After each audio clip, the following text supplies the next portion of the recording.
एक बेसिक आपको फॉर्म वो प्रोवाइड कर रहे हैं और उस फॉर्म की कुछ बेसिक रिक्वायरमेंट है वो फुलफ़िल करनी होती हैं आपको। हर जगह से अप्रूव होने हैं। लोगों के बहुत सारे ये क्वेश्चन आते हैं कि हम टीआरसी कहाँ से अप्लाई करें। भाई इस्तांबुल में भी टीआरसी अप्रूव हो रहे हैं, इस्तांबुल के बाहर भी टीआरसी अप्रूव हो रहे हैं, इस्तांबुल में भी टीआरसी रिजेक्ट हो रहे हैं, इस्तांबुल के बाहर भी टीआरसी रिजेक्ट हो रहे हैं। ऐसी बहुत सारी एग्जाम्पल्स यहाँ मौजूद हैं कि लोगों ने अपने कंट्री से जॉब अप्लाई की और इन लोगों को यहाँ जॉब मिल गई। और अक्ल और समझ की बुनियाद पर डिसीजंस लें, अपनी किसी भी बिलोंगिंग्स को तबाह ना करें, फैमिली के लिए अच्छा मुस्तकबिल और सिक्योर एनवायरनमेंट देखना चाह रहे हैं। अस्सलाम वालेकुम, welcome back to hang out. I am your host Shiraz. अभी इस वक्त हम अपनी लिफ्ट में मौजूद हैं। इंशाल्लाह बाहर निकलेंगे, दिखाएंगे आपको इस वक्त क्या सूरत हाल है।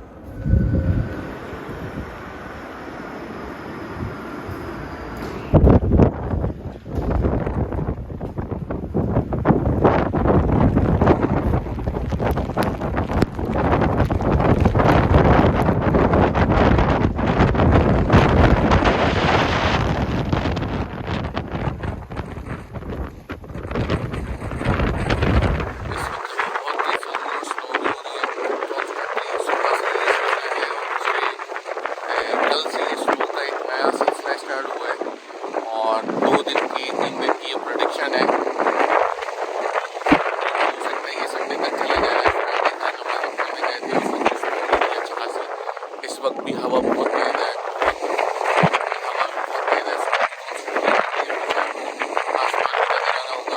एक सिस्टम खत्म होता है, दूसरा आ जाता है। ये सिलसिला चल ही रहा है। स्नो भी अच्छी खासी है और काफी क्रिस्टल्स बन गए हैं।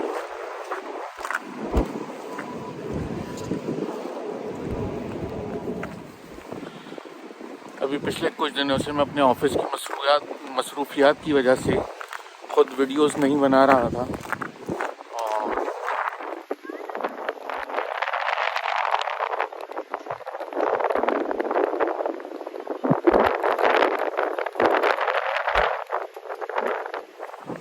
लास्ट कुछ डेज से टीआरसी को लेकर अजीब अजीब स्टोरीज और कहानियाँ जो हैं वो मार्केट में घूम रही हैं। हर बंदा एक नई बात कर रहा है, लेकिन ऐसा हकीकतन कुछ भी नहीं है। मैं हमेशा ये बात बोलता हूँ कि टीआरसी लेना बड़ा आसान काम है। आज भी वही सूरत हाल है।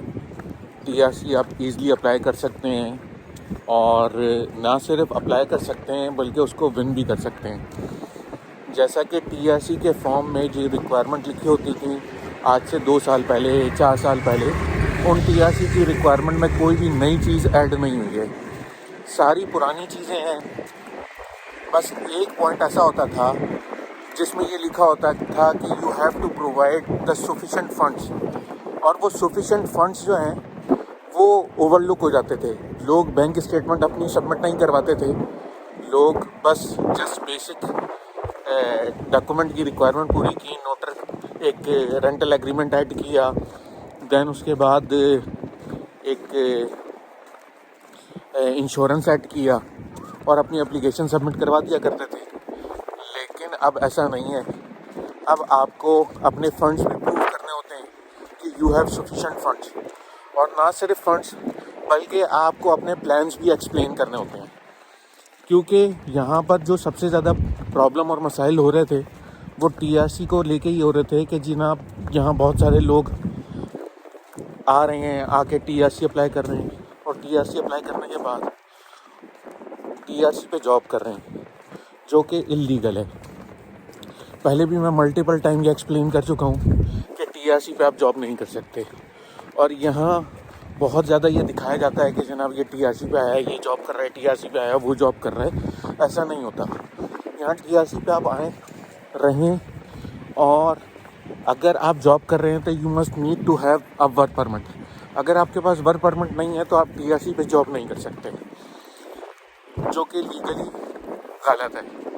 उसको रोकने के लिए इन्होंने कुछ सख्तियां कर दी हैं कि जी एक बेसिक आपको फॉर्म वो प्रोवाइड कर रहे हैं और उस फॉर्म की कुछ बेसिक रिक्वायरमेंट हैं वो फुलफ़िल करनी होती हैं आपको।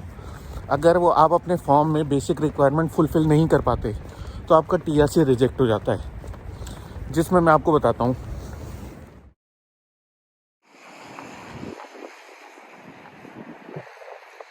स्नोफॉल के बाद काफ़ी खूबसूरत लग रहा है। तमाम छतें जो हैं वो वाइट हो गई हैं और काफ़ी हसीन मंजर पेश कर रही हैं। हम ज़रा यहाँ आगे चल के बैठ जाते हैं, इंशाल्लाह फिर मज़ीद बात करते हैं न्यू रिक्वायरमेंट से लेके न्यू रिक्वायरमेंट के ऊपर। मैं आपको इन डिटेल एक्सप्लेन करता हूँ कि बेसिकली क्या क्या रिक्वायरमेंट हैं, क्या क्या चीज़ें हैं जो चाहिए। वैसे तो ये जो अभी रिसेंटली कॉल्स वगैरह होती थी, इन कॉल्स पे भी मैं एक्सप्लेन कर दिया करता था, लेकिन बट ये कि लोग मुझसे कॉन्स्टेंटली ये पूछ रहे थे कि जी रिक्वायरमेंट क्या है, किस तरह हम अपना इंटरव्यू फॉर्म को फिल करें। वैसे तो तकरीबन मेरे कमेंट्स में भी मैंने सबको बताया है, जो भी वीडियोज़ के नीचे कमेंट्स होते हैं, कि जी आपने क्या क्या रिक्वायरमेंट के अंदर फुलफ़िल करना है और आपने क्या क्या चीज़ें एक्सप्लेन करनी है। अभी वहाँ आगे बैठते हैं ज़रा, फिर मैं बताता हूँ आपको। According to the new requirement आपको बेसिक कुछ बुनियादी चीज़ें हैं जो प्रूव करनी है। एक ये कि यू हैव सफिशेंट फंड। आप यहाँ आए हैं, टीआरसी मांग रहे हैं ड्यूरिंग योर कंप्लीट टेन्योर, आपके पास सफिशेंट फंड है या नहीं है। दूसरा, आपके पास अकोमोडेशन, प्रॉपर्ली अकोमोडेशन आप होनी चाहिए। पहले फेक लोग रेंटल एग्रीमेंट बना देते थे जिसको आप ख़त्म कर दिया उन्होंने, और अब नोटराइज रेंटल एग्रीमेंट आपको प्रोवाइड करना पड़ेगा। देन उसके बाद आपको अपने प्रॉपर प्लान्स जो हैं वो एक्सप्लेन करने हैं कि आप यहाँ विज़िट के लिए आए हैं और टीआरसी आप अप्लाई कर रहे हैं, तो आपके क्या प्लान्स हैं। आप विज़िट पे आए थे, आप टीआरसी अप्लाई कर रहे हैं, तो आप क्या करना चाहते हैं, why do you want to stay here for longer period. तो आपको वो इन डिटेल एक्सप्लेन करने होंगे। चौथा, आपको ये एक्सप्लेन करना होगा you are not a job seeker. तो आपके पास कंटिन्यूस रेवेन्यू आ रहा हो, सोर्स ऑफ इनकम हो, कोई जॉब हो। ये बेसिक 4 चीज़ें हैं जो आपको प्रोवाइड करनी है। अगर ये आप 4 बेसिक इन्फॉर्मेशन क्लियरली उस इंटरव्यूअर फॉर्म के अंदर एक्सप्लेन कर देते हैं तो 100% आपका टीआरसी वो अप्रूव हो जाएगा।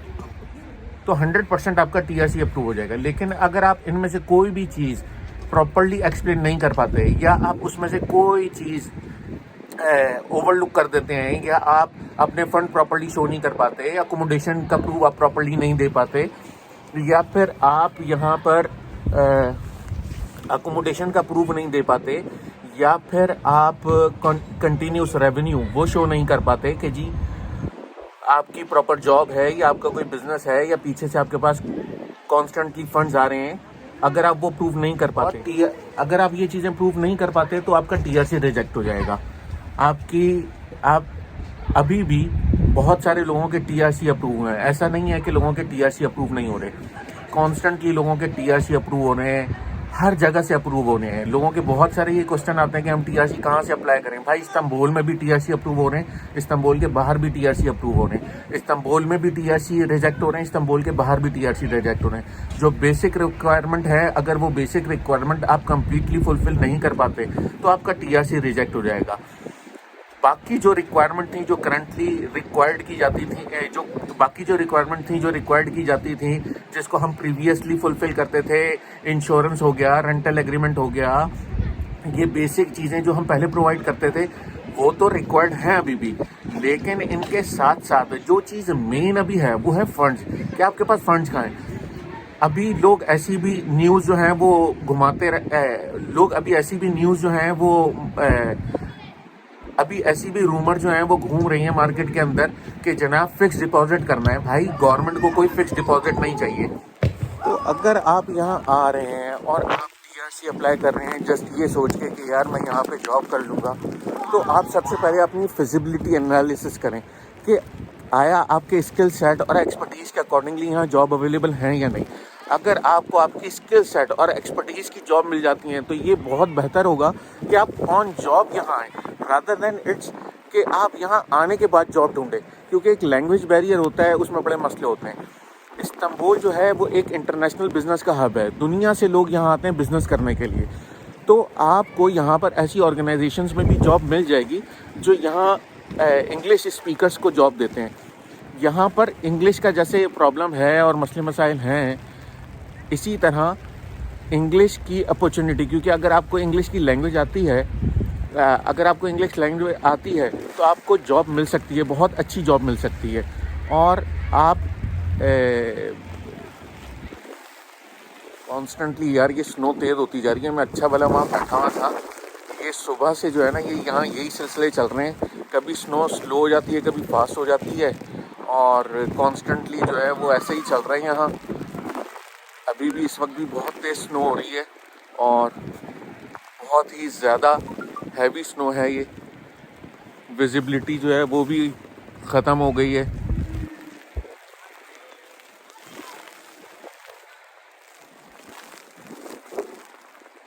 लेकिन बट ये कि अच्छा लग रहा है काफ़ी।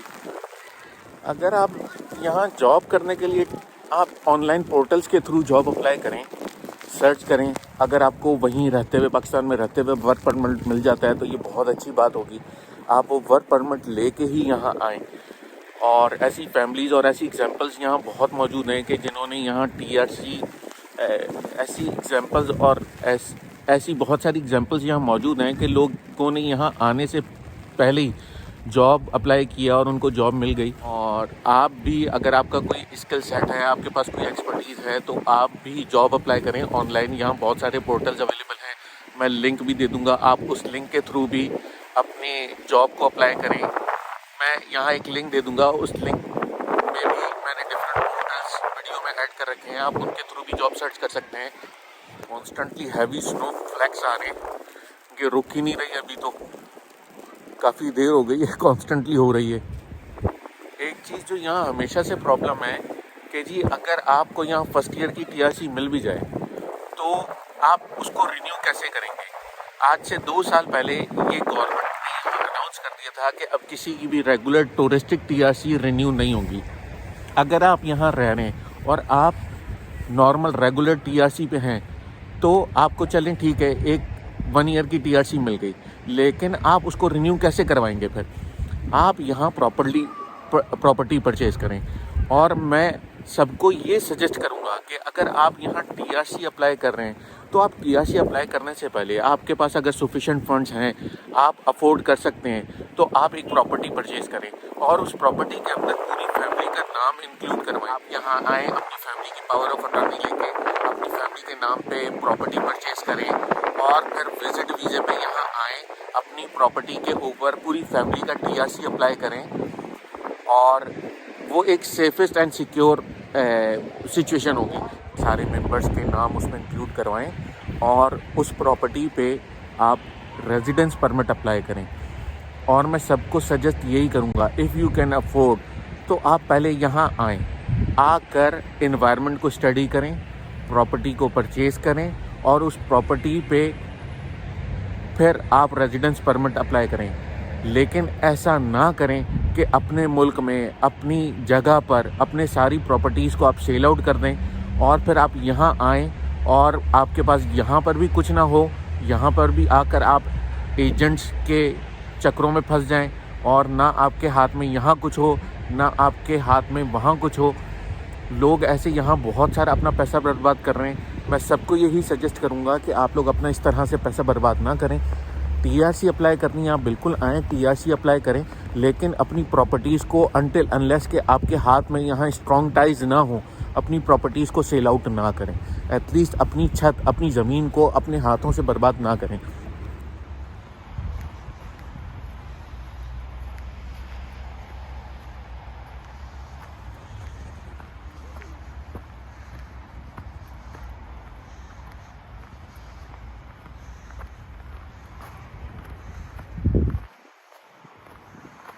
बहुत सारे लोग अपने अपने मशवरे दे रहे होते हैं, एग्जैक्टली आपकी क्या सिचुएशन है, आपको क्या डिसीजंस लेने हैं, आप तुर्की क्यों मूव होना चाहते हैं, आपकी प्रायोरिटीज़ क्या हैं, ये आप बेहतर जानते हैं। अपनी सिचुएशन, अपने हालात, अपनी फिजिबिलिटी एनालिसिस करें प्रॉपर्ली और अक्ल और समझ की बुनियाद पे डिसीजंस लें। अपनी किसी भी बिलोंगिंग्स को तबाह ना करें। फैमिली के लिए अच्छा मुस्तकबिल और सिक्योर एनवायरनमेंट देखना चाह रहे हैं, हर एक को देखने चाहिए, हर बंदा ये कोशिश करता है। लेकिन इन सारी ख्वाहिशात को पाने के लिए आप कोई ऐसा डिसीजन ना लें जो आगे जाके आपके लिए प्रॉब्लम बन जाए या आपको अफसोस हो कि यार हमसे गलती हो गई, हमसे मिस्टेक हो गई। और अब मगरिब का टाइम होने लगा है, नमाज के लिए जाना है। तो इंशाल्लाह आपसे बातें होती रहेंगी, आपसे मुलाकात रहेगी इंशाल्लाह। मिलते हैं नेक्स्ट वीडियो में, तब तक के लिए अस्सलामु अलैकुम।